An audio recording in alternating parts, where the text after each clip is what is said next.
Hau izango litzateke bigarren elementua, baita nik euskera eta euskalguntza ikusita, momentu honetan atzekabean egon litekeela, ze nik idatzi dut honetan, Sisiforen lana etengabe egitea behartuta dago, hau da, geunden goiania eta barriro bertik hasi behar dugu, eta nolabaiteko errezaka batean bizi gara.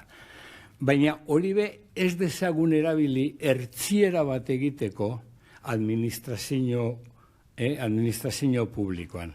Azken finean hor, ertziera estrategioa bat egin dezakegu eta nolabait eror gaitezke ez niri esaten zidan, nire adizkide batek esaten zidan, hori da elitea, esaten zidan, hori izan daiteke elitea, eta elitea bada jende asko eraman dezake atzetik, edo izan daiteke joera aristokratiko bat. Hau da, eta zuk orduan ez duzu biderik izten euskarara inkorporatu dadin beste jende bat, edo administrazioan sartu dadin, eta nik uste dut bi akatz hauek ikusten ditut bat. Hezkuntza sistema behar duela nolabaiteko rebizio interesgarri bat, eta zabalik egon frogetara, nik ez dut esango zer egin behar dan, evidentemente zestakit, baina dakidana da, hezkuntza sistemak izan behar duela, eta bermatu behar duela aurreko migrazioan gertatu zana. Hau da, etorreko dira gurasoak lanera, gurasoak beti lanera datoz, baina euren seme-alabengan ipintzen dituzte esperantzak. Eta seme-alabek aurrera egiten dutonean, auren biziak merezi izan du pena.